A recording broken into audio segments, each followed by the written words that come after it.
up and get out of here. This is business class. This isn't for you. Now fix it. Finish that sentence. Row 2, A, first class cabin. A printed note is taped to the seat special handling. A lead attendant points and says, "Sir, you'll need to move." A white flyer slides into 2A. Phones come up. The cabin hushes. The black CEO doesn't argue. He opens a folio. Boarding pass, loyalty tag, time-stamped receipt. Into his phone, evenly log everything. Then, one line for the right ears.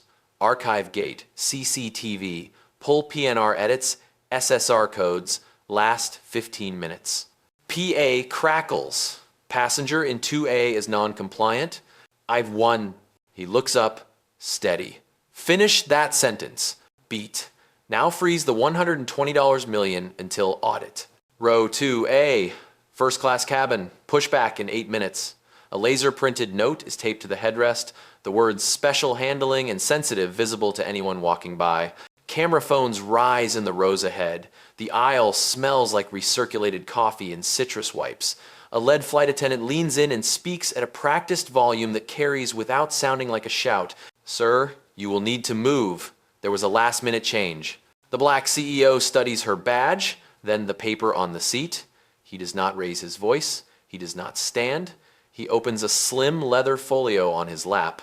Inside are a first-class boarding pass, stamped early board, a metal loyalty tag, and a printed receipt from the corporate portal with a timestamp that matches the gate clock. He holds each for a beat, letting a nearby phone catch the details. A white flyer steps into 2A from the aisle, guided by a nod from the attendant. The flyer settles, buckles, and places a tablet in the pocket. A murmur moves through the cabin. Across the aisle, a woman whispers that she saw the man in the suit seated first. A teenager in 3C starts recording from shoulder height. The interphone clicks and the lead attendant speaks to the galley. She uses words like non-compliant and seat reassignment. A second crew member watches the phone in 3C and looks uneasy. The CEO presses his own phone to his ear. The cabin quiets as if it understands what is about to happen. He speaks evenly, each word clear enough for the closest phones to capture. Archive gate cameras and jet bridge cameras from 10 minutes before boarding until now. Pull the PNR for passengers in 2A. Show all edits and manual overrides. Include SSR codes. Flag any weight and balance change for the last 15 minutes. Yes, I will hold. The lead attendant stiffens. She repeats that the passenger is non-compliant and says security may have to remove him. A man in 1D leans back and says he does not want a delay. The CEO turns just enough to look at the attendant. Name the policy. She says it is a safety matter. He asks for the specific section. She says special handling and points toward the headrest note. The camera in 3C zooms in. The font matches the gate printer output. The phrase special case appears underlined. An operations manager in a gray vest arrives from the jet bridge and crouches in the aisle. He asks the attendant for the manual seat change form. She produces a slip with a hurried signature and no second approval. The manager looks at the slip and then at the headrest note. He asks who printed it. No one answers. In the galley, a tablet rests in a charging cradle. On the screen, the electronic flight bag shows weight fields with a recent edit. The junior attendant, the one who looked uneasy, glances at the manager and says quietly that there was no new cargo and no wheelchair transfer during that window. On the phone, the voice from operations returns. Logs are streaming in. PNR shows seat 2A assigned to the CEO at check-in, then modified 5 minutes before door close with a manual override. Reason field left blank. The SSR field contains no special service request for the replacement passenger. Gate video shows the CEO boarding early with Group 1, stowing a single carry-on, and sitting in 2A without incident. There is no supervisor authorization for the change. The public address crackles. A cabin-wide message begins to frame the man in 2A as a disturbance. The CEO looks up, calm and direct. Finish that sentence. He says, "To no one in particular and to everyone at once." The cabin stills. The manager lifts a hand toward the handset and lowers it again. The CEO states his name and title in a level tone. He represents the board-side ethics and quality fund that evaluates airline partners. His organization holds an annual budget of $120 million for performance-based contracts. He says this will be a standards review, not a spectacle. He asks the manager to photograph and upload the headrest note, the manual override slip, and the EFB screen with timestamps. He asks to preserve the cockpit door camera and the jet bridge feed. He asks for the employee numbers of all crew who touched the PNR or seat map in the past hour. Phones capture the rhythm of it. No anger, no insults, just requests that sound like instructions because they are instructions. The white flyer shifts in 2A and looks away from the nearby lens. The teenager in 3C whispers that this is going to go viral. The junior attendant nods, steps forward, and confirms on camera that the man in 2A was seated first and was calm. She says the reassignment came through the tablet with no supervisor code. The CEO stands now, only to hand his folio to the manager so the camera can see the paper trail. He stays in the aisle, not blocking, just present. He asks for the captain. He asks for the carrier compliance officer on duty. He asks that the flight not push until the record reflects the truth of the last 20 minutes. Then he speaks into the phone again. Begin an immediate hold on the $120 million tranche tied to service, reliability, and non-discrimination metrics. Freeze disbursements pending audit. Notify legal and quality. Start the DOT and FAA documentation. The cabin exhales. The lead attendant lowers her hand. The manager whispers into the radio. The junior attendant meets the CEO's eyes and gives the smallest nod.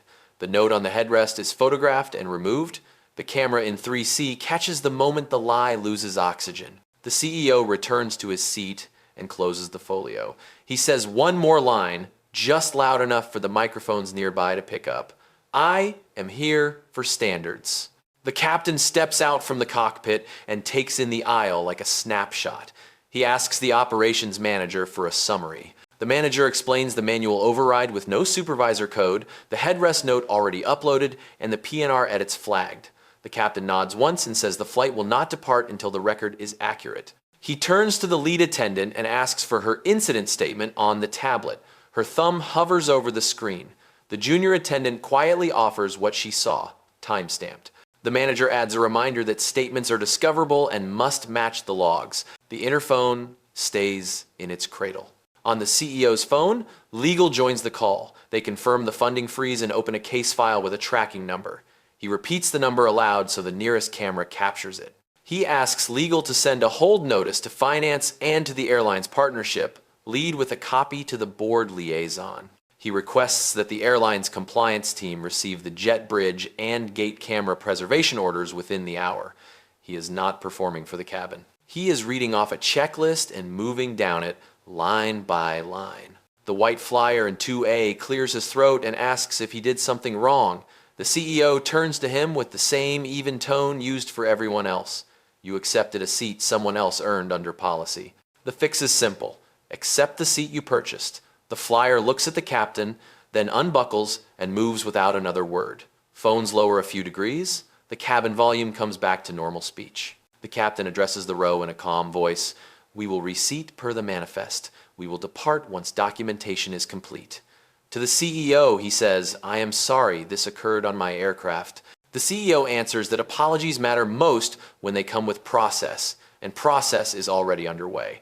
He asks that the crew member who told the truth be protected from retaliation. The captain agrees and tags the junior attendant's statement as corroborating evidence. The manager places her name on the follow-up list for commendation. An email arrives on the manager's device from Airline Compliance. It acknowledges the freeze notice, lists the policy numbers for involuntary seat changes, and confirms that manual overrides require dual approval except for medical emergencies verified by operations. The email asks for crew ID scans, gate agent IDs, and any prints placed in the cabin. The manager scans the headrest note and uploads it again with the new case number. He adds photos of the manual slip and the electronic flight bag screen showing the last weight entry. The timestamps line up to the minute with the PNR change. The lead attendant finally offers her tablet. Her statement uses phrases about guest comfort and a priority customer request. The manager checks a database. No such priority code exists for the replacement flyer. The captain looks to the CEO. He keeps his voice measured. Terminate the override authority for this shift and remove the handset message that labeled me non-compliant. Log a retraction announcement. The captain nods and makes a short cabin address clarifying that the passenger in 2A complied with crew instructions and was properly seated according to the manifest. The cabin exhales again. Legal asks the CEO if he wants the audit scope expanded. He says yes. Include gate training, manual override governance, and retention of incident statements. Include a random sample of 10 flights at this base over the last quarter. Include trend analysis on overrides tied to subjective labels. The call remains dry, procedural, and strangely reassuring. The teenager in 3C whispers that this is what accountability looks like. The manager receives a text from the partnership lead requesting a quick call. The CEO permits speakers. The lead tries to set a softer tone.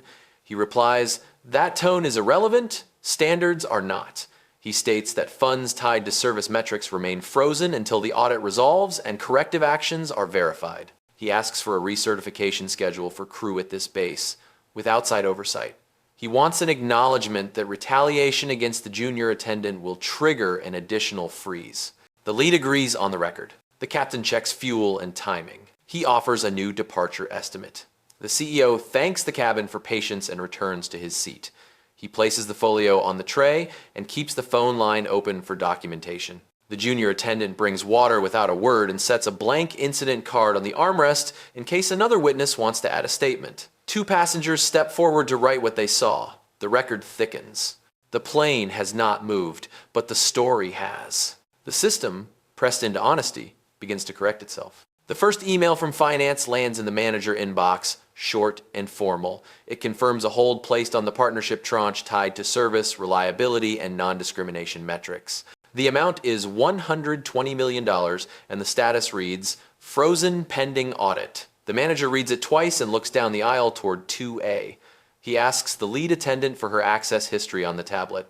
She hesitates, then unlocks it. The access log shows a manual seat change request keyed 5 minutes before scheduled door close.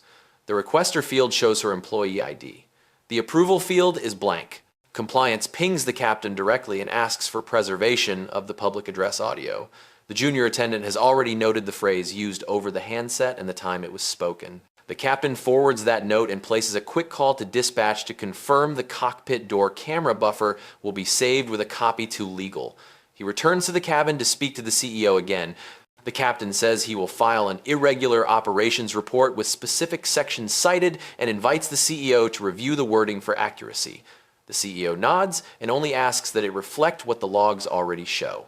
On the phone, the lawyer asks whether the audit should include gate operations. The CEO answers yes and lays out a clean scope.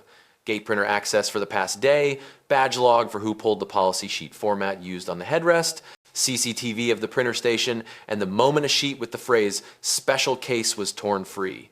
Gate agent statements timestamped and uploaded with badge scans attached. He is not trying to embarrass anyone. He is drawing a map for how the truth will be collected and kept. A quiet conversation occurs near the galley where the manager and lead attendants stand. The manager points out that her statement mentions a priority customer request code. He has now verified that no such code exists for the replacement flyer. The lead attendant looks at the ground. She says a supervisor told her to make it happen and implied that she would be protected. The manager asks for the name and does not raise his voice. He enters the name into his notes, adds the time, and marks it for follow-up. The white flyer now sits in his original seat, glancing at the window and away from the lenses. A passenger across the aisle says softly that they appreciate the way this is being handled, that accountability without yelling feels different. The teenager in 3C swaps to a notes app and tries to write down the key steps. Cameras turn off as the moment passes from spectacle to process. The cabin returns to the sounds of travel. Buckles click, vents whisper. The partnership lead calls back and provides commitments in clear language. Mandatory recertification for crew at this base within 30 days. With an outside civil rights partner present. Dual approval for any manual seat change implemented immediately, with an exception only for documented medical emergencies verified by operations. Retraining on public address language to avoid labeling a compliant passenger as a disturbance. The CEO asks for timelines and for each item to be tied to a measurable control.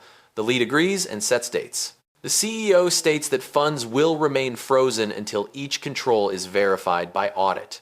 The captain makes a careful announcement. He thanks the cabin for patience, confirms the reseating per manifest, apologizes for the confusion, and clarifies that a previous message about noncompliance was inaccurate and should be disregarded. He briefly mentions that documentation has been secured and that the crew will be supported through review and training.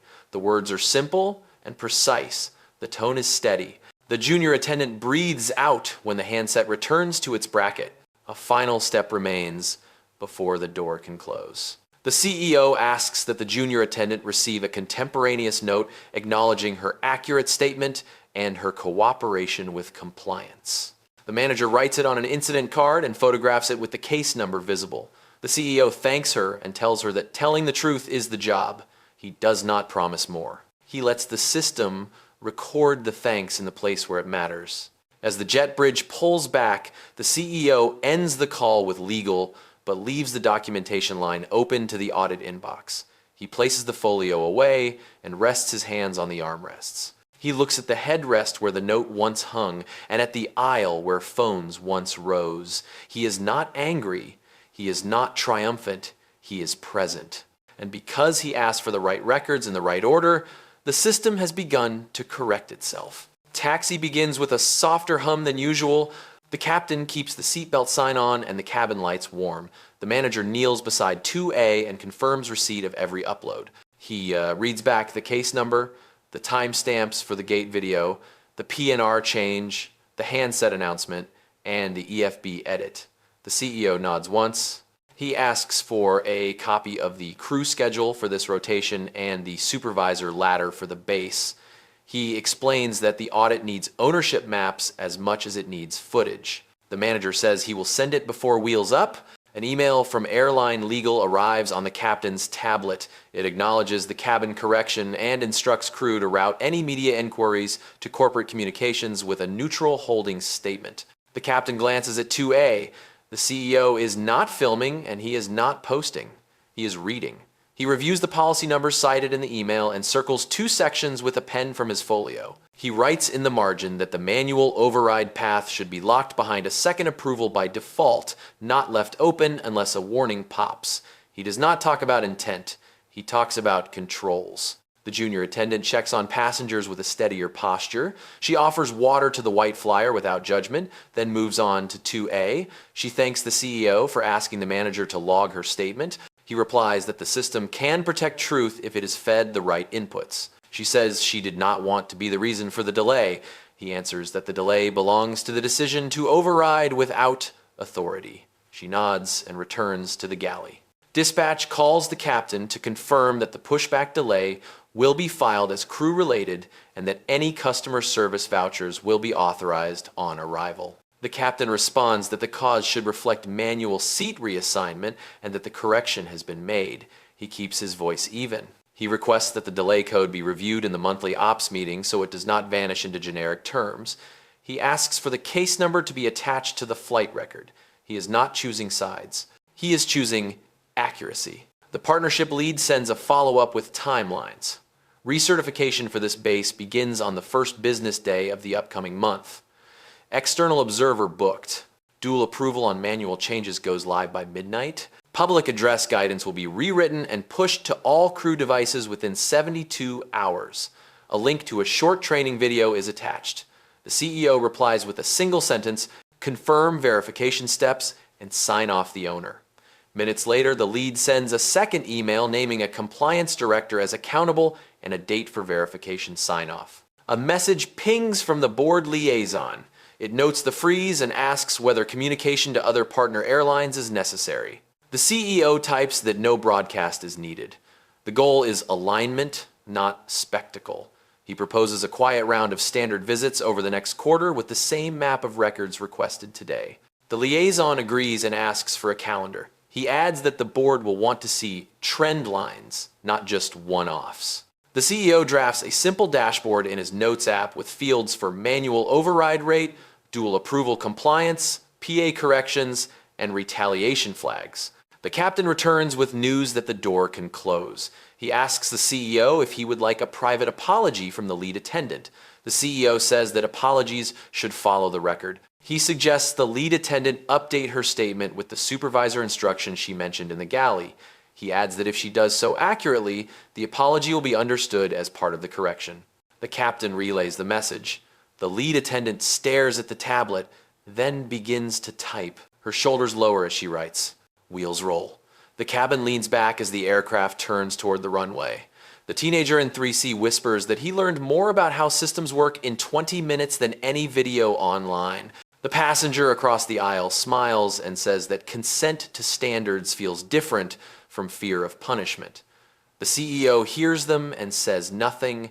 He closes his folio. He sends one more note to legal authorities asking that the audit include a check on how often special handling notes are printed at gates and whether any template includes the phrase "seen today." He suggests a lock on that template and a requirement that any special handling be tied to a verified SSR. At rotation, engines rise and the city falls away. The captain's voice comes through steady. He thanks everyone again and lays out the plan for a calm flight. The junior attendant walks the aisle with a tray, now simply doing the job. She slips a small envelope on the CEO's armrest. Inside is a copy of the contemporaneous note with the case number and her statement reference. He slides it into the folio without comment. He does not collect trophies, he collects records. Cruise altitude brings a different quiet. The CEO opens his email and drafts a short internal memo titled Standards Visit Summary. It is not a story about humiliation. It is a checklist of lessons with action items. Lock overrides. Preserve audio. Train on precise language. Protect truth tellers. Freeze funds when controls fail. Unfreeze only when controls are verified. He ends with the same line he used in the aisle. I am here for standards. Then he closes the file and lets the aircraft carry everyone forward. Cruise smooths the cabin into ordinary time. The captain dims the lights to a practical level. The CEO opens the in-flight Wi-Fi and sees a stack of confirmations arrive one after another. Finance has placed a hard hold on the partnership tranche with a status code that prevents any manual release. Compliance has opened an incident record with an audit tree that mirrors the steps he asked for. Legal has a draft notice to the Department of Transportation ready for his review. He reads each line, trims extra language, and leaves only what the logs can prove. A quiet message from the partnership lead arrives. It includes a proposed outline for training at the base, dual approval drills, real examples of override abuse, and a segment on precise public address language. The outline requests a recorded message from him to set tone. He types a reply that a message is unnecessary. Outcomes will set the tone. He asks for three things instead.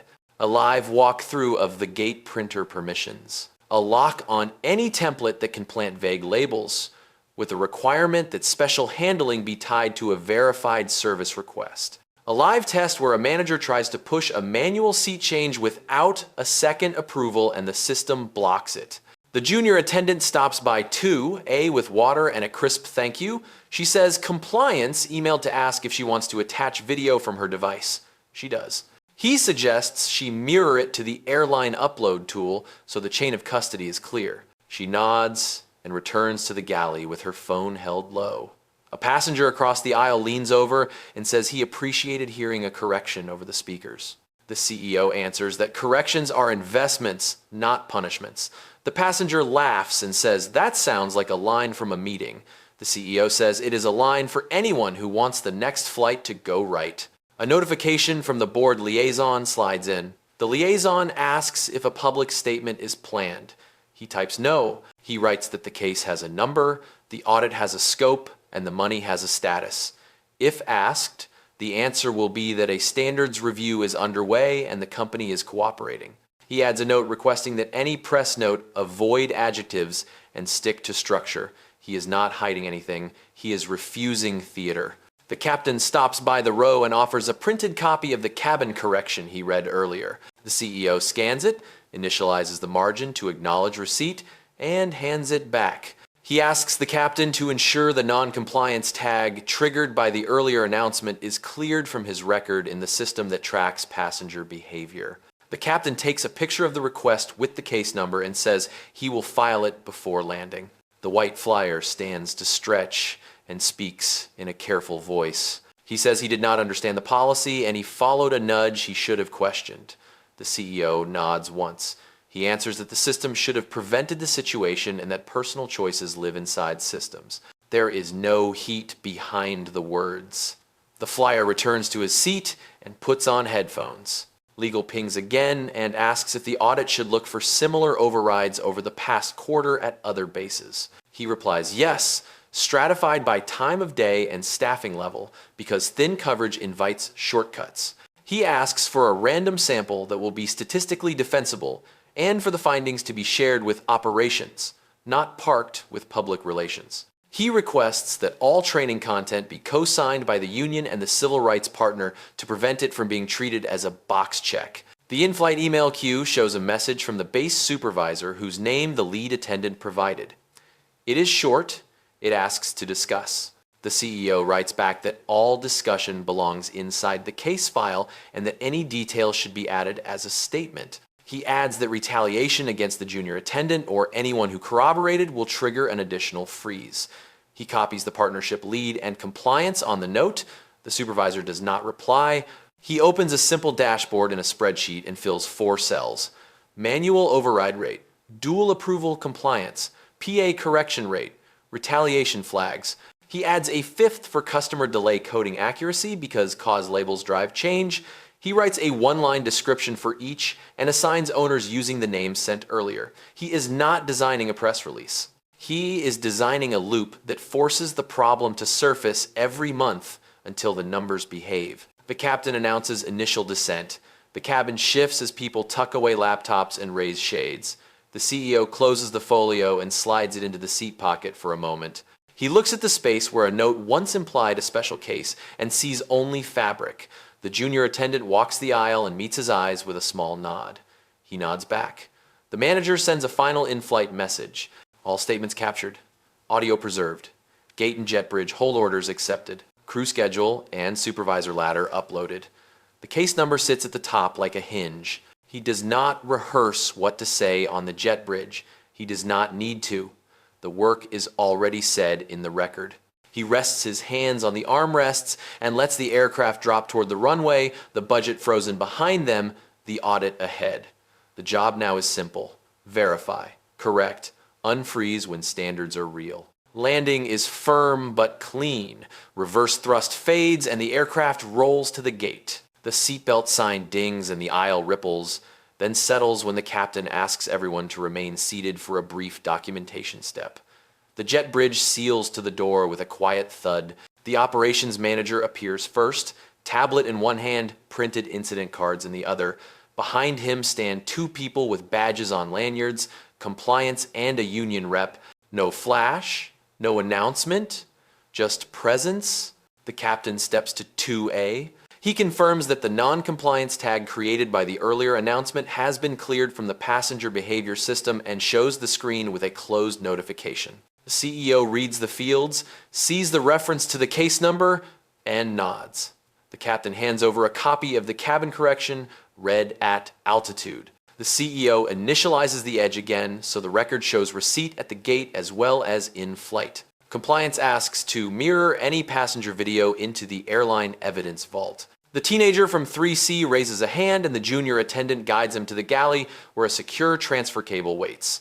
The union rep thanks him and explains that protected uploads shield witnesses from later disputes. The junior attendant also transfers her clip, the one that shows the note on the headrest and the moment the handset message was prepared. She receives a receipt with a hash value and smiles in relief. The lead attendant stands a few feet away, tablet hugged to her chest. The manager invites her to add an addendum to her statement. She breathes, then enters the supervisor direction she mentioned in the galley. She also records that she used the phrase non-compliant in the PA because she believed a policy allowed a reassignment. The manager thanks her for the correction and attaches the addendum to the case. He does not add commentary, he adds time and a badge. The white flyer waits by row 3 and speaks to the CEO in a voice meant for a small room. He says he will add a statement that the seat was offered to him and that he did not ask for a priority code. The CEO says that clarity helps everyone. He asks the manager to provide the flyer with the case number and the link to the witness form. The manager does so, and the flyer fills it on his phone, head down, elbows on the seat back. The operations team suggests deplaning the front half of the cabin first to keep the aisle clear for documentation. The CEO nods. He stands and lets a few passengers pass. Several touch his shoulder or offer a quiet thank you. He answers that standards belong to everyone on the aircraft and that the system only works when people feed it truth. A passenger in 1D says he had been angry about the delay and is less angry now. The CEO says delays tied to corrections are investments and then lets the line move on. On the jet bridge, a station agent presents a thin folder with hard copies of the uploads. Gate camera preservation confirmed. Jet bridge camera hold confirmed. PNR edit log printed. Manual seat change slip scanned with the missing second approval noted. The headrest note photographed and attached. The agent asks if anything is missing. The CEO requests a copy of the gate printer access log for the last business day and the next scheduled day with badge pulls and template names. The agent writes it down and adds the request to the case. The partnership lead calls. The speaker is off. The conversation is brief. He confirms recertification dates, the lock-on manual overrides by midnight, and the rewrite of PA guidance within 72 hours. He names the accountable director and the verification date. The CEO listens and repeats the essentials for the manager nearby to hear and note. He adds one item. Any retaliation flag against the junior attendant or witnesses will extend the freeze and add a separate review. The lead agrees on the record. The captain reappears with his own paperwork. He has filed an irregular operations report citing manual seat reassignment without approval and later correction by manifest. He attaches the PA correction text and the time it was delivered. He asks if anything further is needed from the flight deck. The CEO asks that a short safety note be added to the pilot report, emphasizing how misuse of non-compliance language undercuts cabin control. The captain writes it into the remarks. Before he leaves the jet bridge, the CEO asks for one last action. He requests that the junior attendant's commendation be logged today, not after the audit, and that a courtesy call be placed to her supervisor on duty, stating that cooperation is noticed and valued. The manager makes the call, states the case number, and writes the time. He hands the junior attendant a small printed card with that acknowledgement. She tucks it into her pocket, eyes bright but steady. The CEO walks toward the concourse. He does not look back into the cabin. He sends a single email to legal and the board liaison. It lists what is frozen, what is preserved, who owns the fixes, and when each control will be verified. It ends with the same short line the phones have already learned to expect. I am here for standards. Then he pockets the phone and heads for the exit, leaving behind a system that, for once, is pointed at its own correction. The concourse feels like every other evening rush, rolling suitcases, muffled announcements, a coffee grinder somewhere behind the glass. The CEO walks with an easy pace, no entourage, no cameras. Near a service desk, the operations manager catches up and hands over a slim envelope. Inside is a printed summary with the case number at the top and a checklist of items completed before the door opens. The manager says the base director wants to make a quick apology on the phone. The CEO replies that apologies belong inside the record and that the director can add a statement to the file acknowledging the failed controls and the corrective steps. The manager nods and peels off toward the gate. He stops at a quiet seating area and opens his laptop. The first task is a short message to the board liaison and legal, summarizing the day in clean lines. Funds frozen, logs preserved, seat reassignment corrected, public address retracted, audit scope set, owners named, deadlines fixed. He ends with the verification date and the trigger that will extend the freeze if there is retaliation. He CCS the partnership lead so no one can claim they did not see it. His inbox shows a response from compliance with attachments. Gate printer access logs reveal 3 pulls of the special handling template in the last week, 2 with badge IDs that match the lead attendant's shift, and 1 from a supervisor terminal. There is no link to a verified service request on any of them. He forwards the file to legal and requests that the audit map whether the template is used at other bases. He recommends that the template be retired and any special note requires a system-generated tag tied to an actual SSR. A text from the junior attendant arrives, simple and careful. She thanks him for requesting a contemporaneous acknowledgement and says compliance confirmed receipt of her video. He writes back a single line. Documentation protects good work. She replies with a short yes and a case number emoji and then nothing else. He appreciates the restraint and closes the thread. The partnership lead sends a calendar invite for a standards review in 10 days at the base training center. The agenda includes dual approval drills on a live simulator, a walkthrough of PA guidance updates with practical scenarios, and a session where crew practice naming policy sections rather than using vague labels. The CEO accepts and adds a note requesting an external observer seat for a civil rights partner and a slot for union feedback. He wants the session to belong to operations, not to public relations. He opens the simple dashboard he sketched in flight and fills in the first row. Manual override rate set to baseline 0, pending new controls. Dual approval compliance at 0 until midnight when the lock goes live and then monitored daily. PA correction rate will show this flight as the first entry. Retaliation flags set to 0 with alerts on if any negative change hits the junior attendant's schedule or evaluations. Delay coding accuracy marked as under review with a requirement that dispatch tag the cause as manual seat reassignment. He shares the sheet with the partnership lead, compliance, and the base director. He disables comments and turns on change history logging. A press inquiry pings his phone from a reporter who once covered a similar case. He reads the first line and deletes the rest. He replies with the same one sentence he uses every time. A standards review is underway with funds frozen until controls are verified. No adjectives, no narrative, just the structure. He will not use a passenger's experience to build a brand. He will use it to build a control. The base director finally enters a statement into the file. It admits that a supervisor pushed a reassignment without required approval and that the crew was not trained on the correct use of public address language in disputes. It lists immediate steps and names the accountable person. The director asks privately whether this will go to the board's risk committee. The CEO writes back that the committee already has the freeze notice and the scope and will receive a simple chart with trend lines. He attaches the dashboard and invites the director to own 2 fields. At baggage claim, the white flyer stands a few feet away, waiting for the carousel to move. He looks over and offers a short nod. The CEO returns it. No lecture, no handshake, just acknowledgement that a better system would have guided 2 strangers to a normal flight. Outside, a car pulls up. He gets in and opens one last document, a template for standards visits across partners. He adds today's record map into the template as a model. Preserve the right logs first, ask for policy names, not interpretations. Freeze funds only when controls fail, and thaw only when audits verify. Promote the person who fed the system the truth.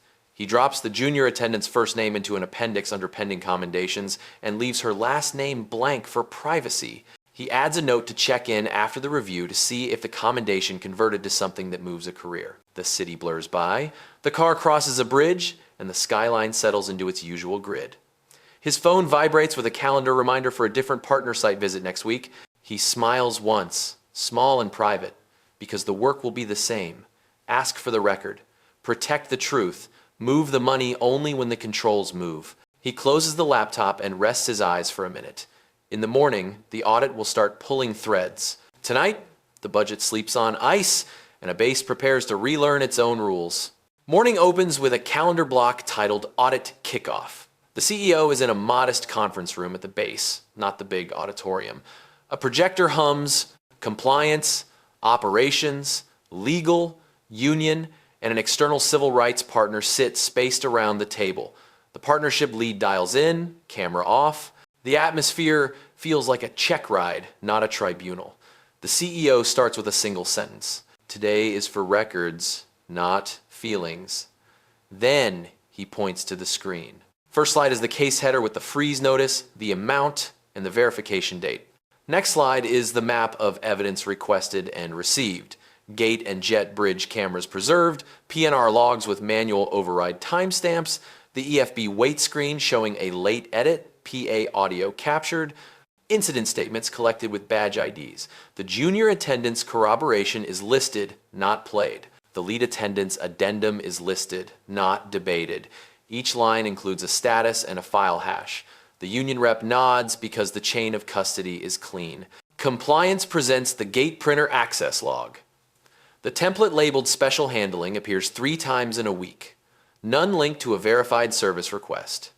The external partner asks the obvious question: why does a template exist that can plant a vague label inside the cabin without a check? Operations admits the template predates current procedures and was meant to flag legitimate needs but drifted into convenience. The CEO says convenience is how systems fail quietly. He asks for 3 changes by the end of day: retire the template, create a new special handling form that can only print when an SSR is present, log every attempt to print without an SSR, and surface it on a daily exception report. The projector advances to oversight gaps. Manual seat changes require dual approval by policy, but not by code. Engineering is on the call to demonstrate a fix. They show a staging environment where a manual change triggers a second approval request to a supervisor device. Without that second approval, the seat map saves, but the boarding pass will not scan at the door. The union rep asks about medical exceptions. Engineering shows a checkbox that only unlocks with operations validation and generates an audit flag. The CEO says that is the shape of a control. He asks for deployment by midnight as promised. Engineering confirms the push pipeline is ready. Public address language is next. Training proposes a micro module with 3 parts: what to say, what not to say, and why it matters to safety. The captain from the flight joins to read the version he used at altitude and the correction he delivered. He explains how misusing non-compliance erodes authority and creates risk for future flights. The external partner suggests a phrase library that cites exact policy sections. The CEO agrees and asks for a live test on the simulator tomorrow. The union requests credit for training hours. Operations accepted. The audit scope widens for a moment to look at trend risk. Compliance shows a quarter's worth of overrides at this base. The scatter points cluster around late departures and thin staffing windows. The CEO asks for a stratified sample across other bases with the same variables.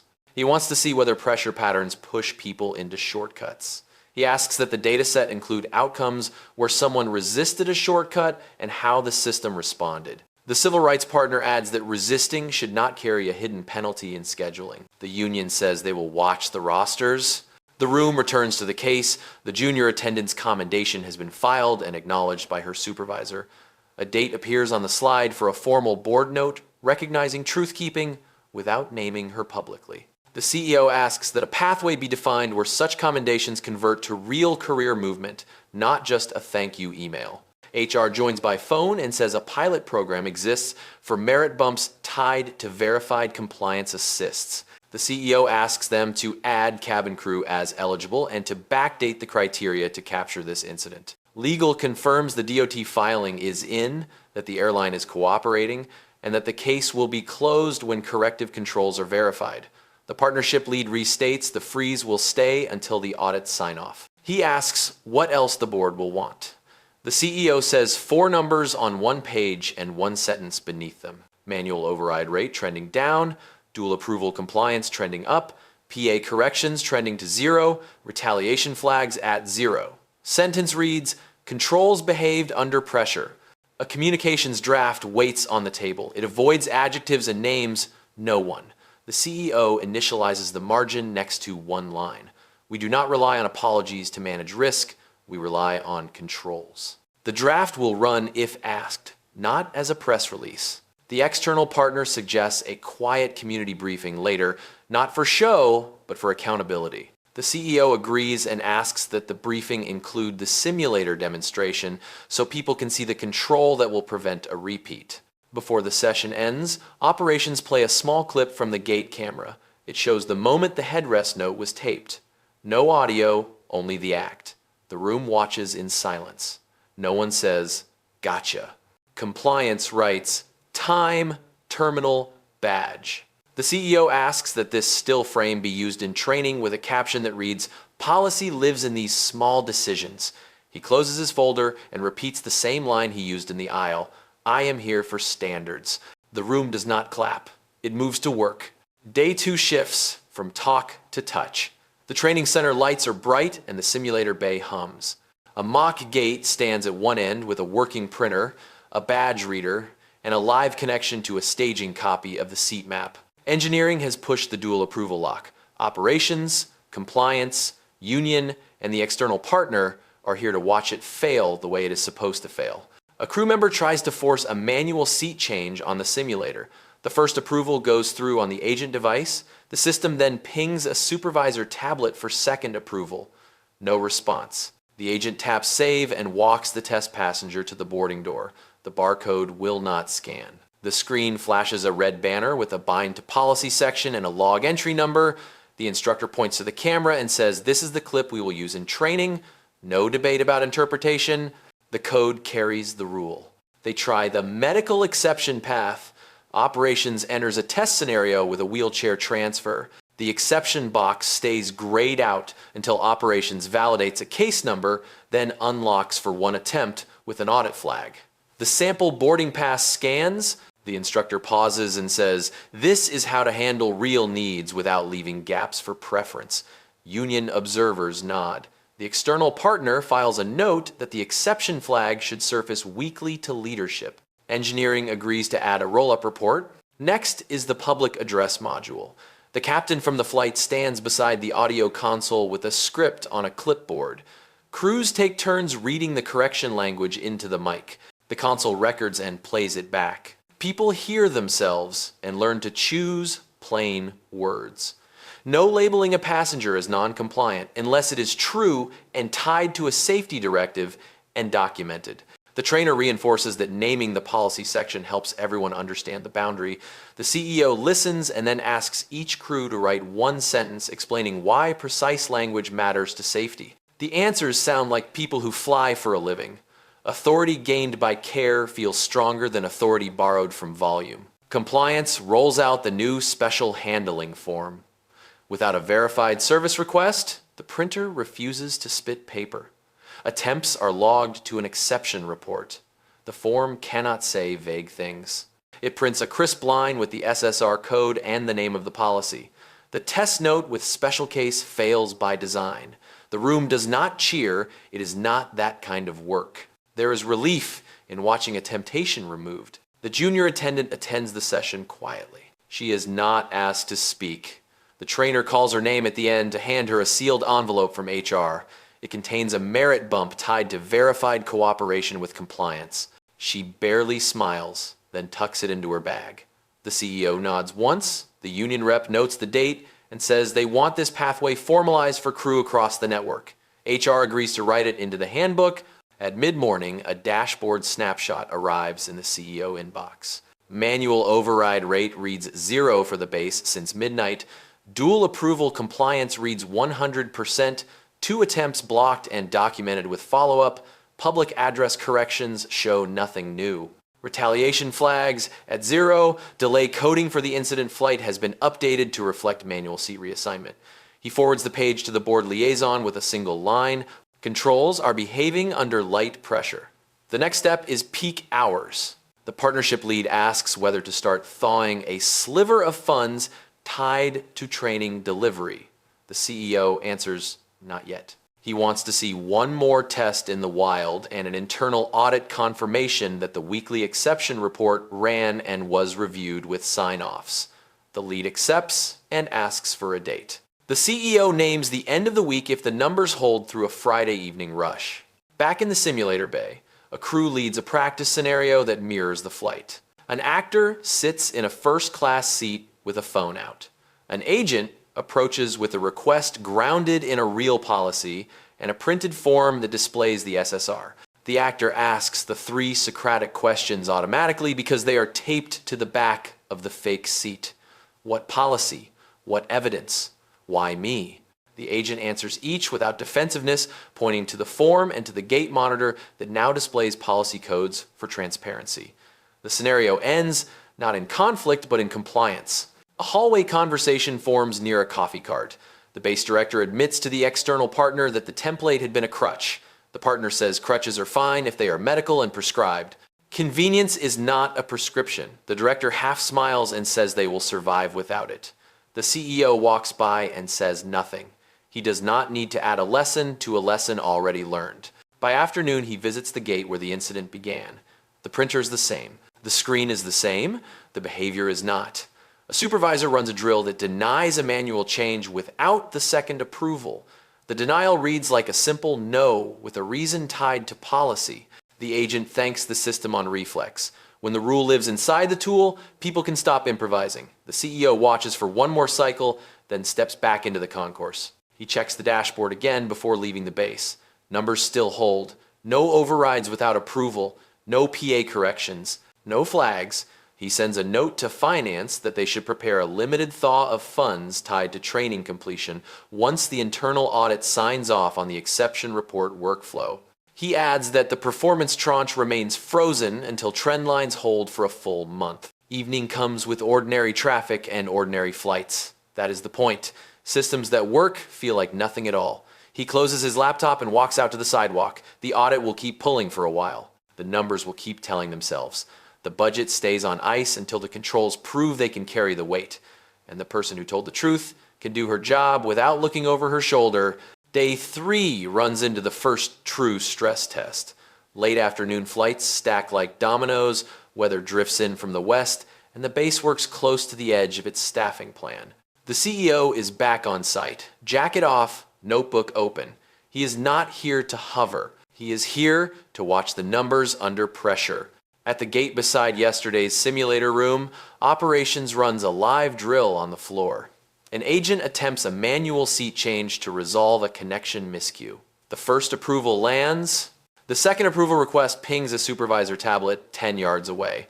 The supervisor is already juggling a standby list and a reroute. He hits approval only after scanning the reason and the policy tag. The boarding pass scans green. The log captures both approvals with time and badge. No one raises a voice. The rule sits inside the workflow and moves with it. Compliance pushes the first weekly exception report to the dashboard. Attempts to print the old special handling template register as 0. The new form shows 2 prints, both tied to verified service requests with clean SSR codes. The external partner reviews the line items and asks to see the still frame from the gate camera used in training. Operations plays 3 seconds and freezes the moment a note would have been taped. Then the slide flips to the new form, the tight label, the policy citation. The contrast teaches itself. The junior attendant walks a corridor with a training group and a clipboard. Her schedule reflects a safe pattern, no sudden overnight shifts, no silent penalties. HR signs off on her merit bump in the system and sends a quiet confirmation. The union rep checks her roster and nods. Retaliation flags hold at 0. The CEO writes it down exactly that way. Not a story, a line in a chart. By early evening, the board liaison dials into a brief risk review. The CEO shares 1 page.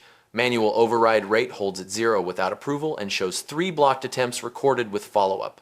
Dual approval compliance at 100%, public address corrections at 0. Delay coding accuracy revised across 2 flights to name manual seat reassignment as the cause, not generic customer service. He adds 1 sentence at the bottom. Controls behaved under peak load with no retaliation detected. The liaison says the risk committee will want trend continuity for a month. He agrees and proposes a staged thaw. Finance joins for 5 minutes. The CEO authorizes a narrow release tied to completed training delivery and verified deployment of the dual approval lock. He keeps the bulk of the 120 million performance tranche frozen until the first month of trend lines clears. He repeats the conditions to the room and the call. If retaliation appears, funds snap back to full freeze. If exception reports are not reviewed with signatures, funds snap back. No drama, just switches that do not care about spin.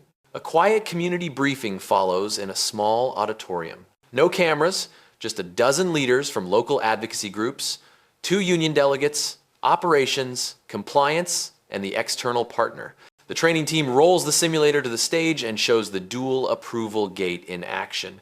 They play a short clip of the captain's corrected PA language. They hold up the new form with the SSR code. The CEO speaks for 2 minutes. He says the freeze was a control, not a press tactic. He says the thaw will be a control too. Then he sits and lets the engineer walk through the code path. The room does not applaud. It asks questions about maintenance, auditing, and who owns the report on Friday nights. People leave with answers instead of quotes. In the terminal, a supervisor catches up to the CEO and says the old habit was speed. He says the new model is speed proof. The CEO smiles once, small, and says proof is what saves you when the day goes long. He asks the supervisor to add his name to the list of people who will review the exception report each week. Ownership protects the control. The supervisor agrees and texts his manager in front of him. Close to dusk, the white flyer from the incident sends a short note. He filed his statement. He says he watched the simulator clip online and now understands the difference between a request and a rule. The CEO replies with a single sentence. Systems teach when they are clear. There is nothing more to add. He ends the day at a narrow table in a break room with the partnership lead, the base director, and the union rep. They draft a one-paragraph internal memo that will go to crews at this base tonight and to other bases as training deploys. It lists 4 lines. Manual changes need 2 approvals. Public address language must be precise. Special handling requires a real service request. Truth-telling is a career move. They add the verification date and the contact for questions. No adjectives, no names, just work. Before leaving, he opens the dashboard on his phone and watches the fields hold steady as last departures push. The chart looks almost boring, which is the goal. He sends a final note to finance confirming the narrow thaw and repeats that the main tranche remains frozen. He schedules a check-in for the end of the week and pockets the phone. The concourse sounds like an airport again. Wheels turn, doors close, standards carry their own weight. Friday opens with a gray sky and a brisk terminal. The base director meets the CEO at a side door to the training center with a folder under his arm. Inside are 3 things that matter more than speeches. A signed review of the week's exception reports, each line initiated by a human who owns it. A deployment receipt from engineering showing the dual approval lock is live on every gate device at the base. A roster change confirming the junior attendant's merit bump has cleared payroll and that her next bid cycle includes a preference credit. He reads each page, checks the dates, and nods once. Compliance arrives with a slim thumb drive and a hash code printed on paper. The drive contains the preserved PA audio, the gate and jet bridge video, and the cockpit door buffer, all stitched with time marks that match the PNR edits. The chain of custody from device to vault is clean. The external partner looks satisfied, not triumphant. The union rep says they've briefed shop stewards on the new controls, so help arrives early if someone tries to work around them. The base director says the old template is gone and the new form refuses anything without a real service request by design. No one lingers on the past, they move to the part that counts. In a small conference room, the board liaison and a risk committee member join by video. The CEO presents 1 page. Manual override rated 0 without approval, with 5 blocked attempts documented and followed up. Dual approval compliance at 100% under peak load. PA corrections at 0. Retaliation flags still at 0. The junior attendant's schedule shows a sane cadence. Delay coding accuracy fixed on incident flights and attached to case numbers. He adds 2 sentences. Controls behaved under stress. The culture bent toward proof instead of preference. Finance joins for their slice. The CEO authorizes a further thaw tied solely to completed training and verified rollout of the approval lock across this base.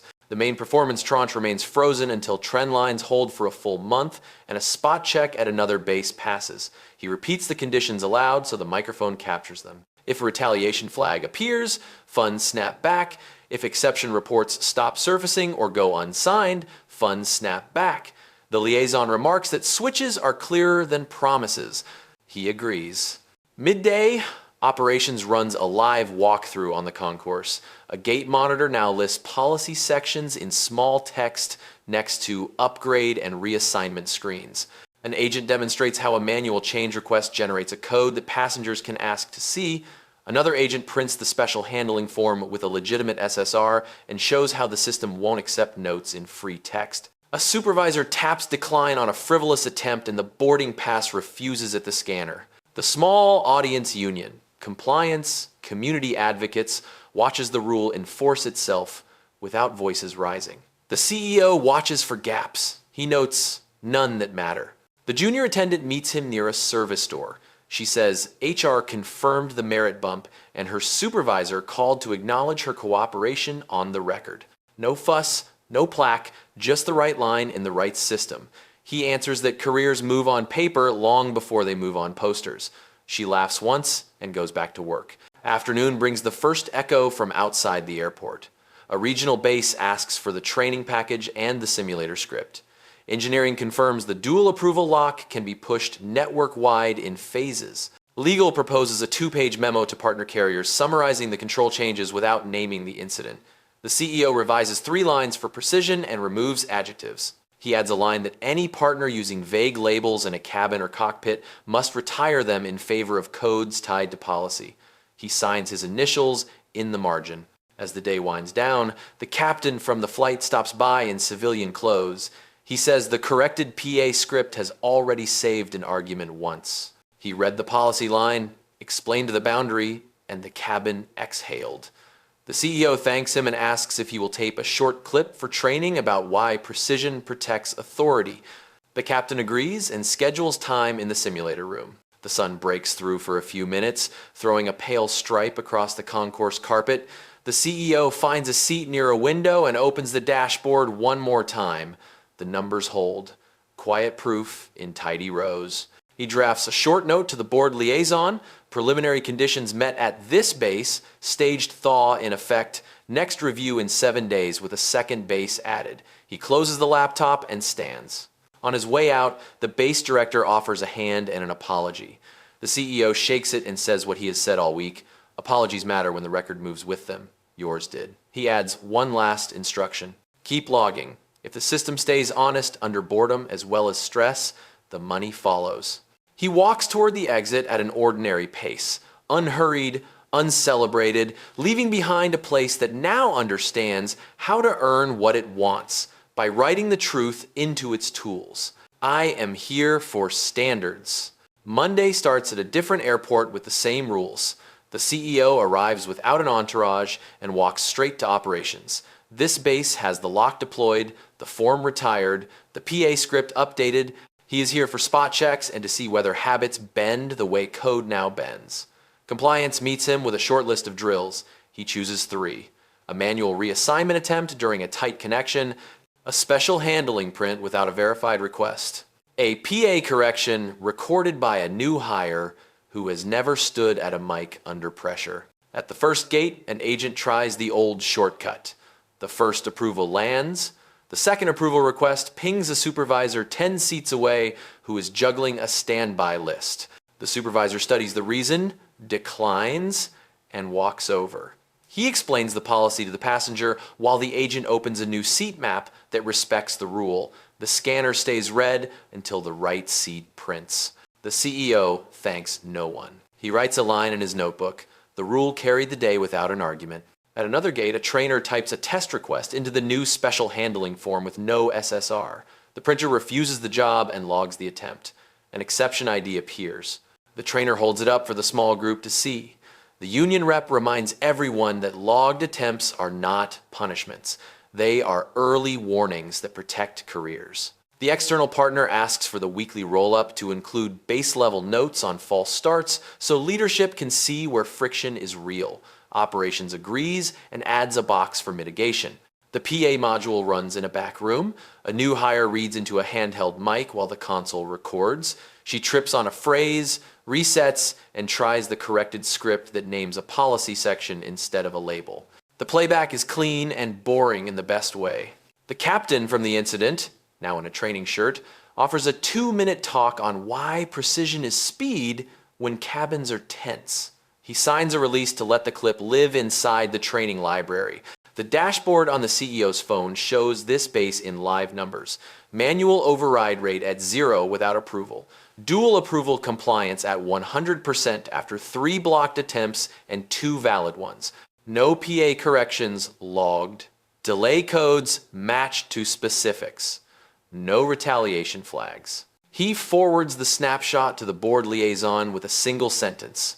Second base passed the first look. He adds a note for finance. maintain the thaw tied to training at the first base, and authorize the same narrow thaw here, contingent on today's audit upload closing clean. A call from legal lands as he walks a hallway. DOT acknowledged the earlier filing and asked a standard set of follow-up questions. He answers 3 from memory and pushes the rest to compliance with a request that every answer cite a log ID or policy number. He repeats the rule that has governed the week: no adjectives. If a sentence cannot hold a number, it probably does not belong in the sentence. Midday, he sits with the base director and the partnership lead in a small office. They review the weekly exception report format and the sign-off chain. He asks who owns the review when the director is on a 3-day trip. The deputy raises a hand. He asks the deputy to initial the report for the next 2 cycles, so the habit sets. He adds a quiet condition. If a single report goes unsigned, the narrow thaw pauses automatically until signatures appear. The partnership lead writes the line into the memorandum while he watches. The junior attendant from first base appears on his phone in a calendar reminder. He has scheduled a 5-minute check-in to confirm that her roster remains steady and that her commendation converted to a real step. HR replies before the call that the merit bump has been posted and her next bid includes a preference credit. He pushes for a policy that makes this pathway routine and not dependent on who notices. HR drafts a paragraph and sends it back. He edits a noun and approves it. A community briefing happens in a room off the terminal. The chairs are plain and the agenda is short. Operations rolls the simulator in and shows the dual approval path. Compliance shows the exception report. The external partner asks about maintenance and who audits the auditors. Internal audit names a schedule. A local advocate asks whether any of this will be published. The CEO says the numbers will be summarized quarterly without names. He is not feeding a headline. He is feeding a loop that survives the next hiring wave. By late afternoon, finance pings to confirm the narrow thaw amounts. He approves them and repeats the conditions on the record. The main performance tranche remains frozen. It moves only when a month of trend lines holds and when a spot check at a third site clears. He adds one more condition because drift is patient. Any surge of exceptions without timely review triggers an automatic snapback. The partnership lead says switches are clearer than speeches. He agrees and closes the file. He spends the last hour at a quiet gate, watching nothing happen. Passengers board, agents scan barcodes. A supervisor declines one manual change for a flimsy reason and offers an honest alternative that keeps the manifest intact. No one records on a phone. No one gestures to a headrest note that should never have been printed. The work is invisible, which is the point. As he heads for the curb, he sends a 2-line note to the board. Second base verified, controls behaving, narrow thaw extended under prior conditions. He copies legal, compliance, operations, and the union rep. Then he silences his phone and steps into a car. The driver asks if he is coming from a conference. He says no, a standard visit. The driver asks what that is. He says it is how money learns to move only when the truth does. He leans back and watches the terminal recede. The system is not perfect. It is pointed in the right direction and is measured that way. In his world, that counts as progress worth paying for. 30 days later, the numbers have a quiet rhythm. Manual overrides without approval sit at 0 across 3 bases. Dual approval compliance holds at 100%. Public address corrections trend to 0. Retaliation flags remain at 0, confirmed by roster audits and pay records. Exception reports show a few attempts to print special handling without a real request. Every attempt was blocked, logged, and reviewed with initials. The chart is plain and steady. That is the signal. He convenes a short review with finance, legal, operations, compliance, the union, and the external partner. No stage, no backdrop, just a conference table and a 1-page slide. He reads the 4 lines and the dates beneath them. Controls behaved under stress, then under boredom. He authorizes a partial thaw of the performance tranche tied to verified deployment, training completion, and a month of clean trend lines. The final portion remains frozen pending a spot check at 2 regional stations and a surprise audit by internal audit. He repeats the switches that remain in place. If retaliation appears, funds snap back. If exception reports go unsigned, funds snap back. If a PA correction pops without a policy basis, funds pause while training refreshes. The junior attendant from the first flight steps into the room at the manager's invite. HR confirms her merit bump posted and her preference credit hit the bid system. The base director reads a short commendation that sits inside the case file, not on a wall. The union rep signs it as a witness. The external partner adds one sentence to the training manual that cites her as a truth keeper in anonymized form. The CEO thanks her by doing what matters most to a career. He asks HR to convert the pathway from pilot to policy. HR agrees and publishes the clause that afternoon. Operations rolls out a network memo. Dual approval on manual seat changes is now a default, not a promise. The special handling template is retired permanently. The new form prints only with a verified service request and cites the policy code. PA scripts are revised with precise language and examples. Gate monitors add a small line of text that shows the policy section when a reassignment occurs, so passengers can ask better questions and agents can give better answers. A short video shows the simulator drill, the second approval ping, the locked printer, the corrected announcement. The memo avoids adjectives. It uses verbs that tie to tools. Legal finalizes a brief to partners summarizing the control changes and the audit model. No names, no incident detail, just structure. Preserve the right logs. Demand policy names. Freeze money when controls fail. Thaw only when verification holds. He adds a note to the cover. We will visit quarterly with the same checklist, and we will carry the same switches. One partner replies with a request to borrow the simulator script. Another asks to sit in on the external partner's session. He says yes to both.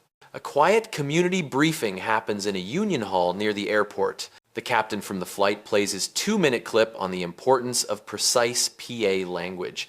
Operations prints the new form with a real SSR and passes it around.